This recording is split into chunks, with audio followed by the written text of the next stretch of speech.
భావం రేపు 24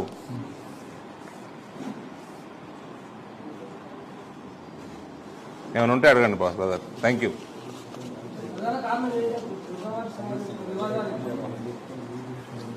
ఇప్పుడు మొత్తం వివాదం ఏమన్నది ఇలా ఆలే 42,000 కోట్లు ఉన్నారు, ఆలే 7,000 కోట్లు ఇచ్చారు.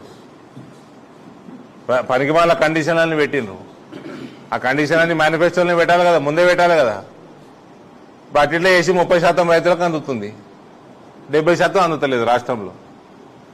మన జిల్లాలో అయితే 30%కే అందింది. మన జిల్లాలో బలమైన రైతాంగం,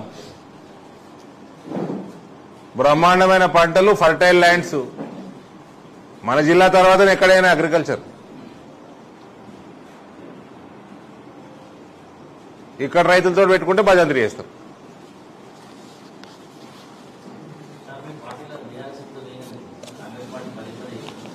ఏమేమి ఈ ఛానళ్ళన్నీ బీఆర్ఎస్ బీజేపీ విలీనం, బీఆర్ఎస్ బీజేపీ విలీనం అని చూపిస్తుంది. ఎవరన్నా చెప్పిర్రా? ఇదిగోండి, ఇవాళ రేపు రాజకీయాలల్లా ఈడ గెలుస్తుండు అటు దుంకుతున్నాడు, ఆడ గెలుస్తుండు ఇటు దుంకుతున్నాడు. కల్వకుంట్ల చంద్రశేఖరరావు, కేటీఆర్, కవిత, ఈ ముగ్గురికి బీజేపీ తోటి జీవితాంతం ఎటువంటి సంబంధం ఉండదు, క్వశ్చనే లేదు. ఇక వేరే వాళ్ళు ఎటు దుంకుతారో ఎటు పోతారో అవన్నీ నడుస్తూనే. ఆల్రెడీ కాంగ్రెస్ లో విలీనం అయినారు కదా, కాలేదు ఎమ్మెల్యేలు. ఒక ఎమ్మెల్యే అయితే పోయి ఎంపీ నిలవాడే కాంగ్రెస్ టికెట్ మీద. మళ్ళీ మీరు బీజేపీ బీఆర్ఎస్ విలీనం అంటారు ఏంది? మీ ఛానళ్ళు మీరేనా విలీనమైనరా? అక్కడ ఎమ్మెల్యేలు పోయినరు, కాంగ్రెస్ లో జాయిన్ అయినరు. అంతకుముందు కాంగ్రెస్ వాడు పోయిండు, బీఆర్ఎస్ లో జాయిన్ అయ్యిండు. మా దగ్గర బండి సంజయ్ చెప్పాయి, మా దగ్గర కూడా జాయిన్ కావాలంటే రిజైన్ చేసి రావాలని.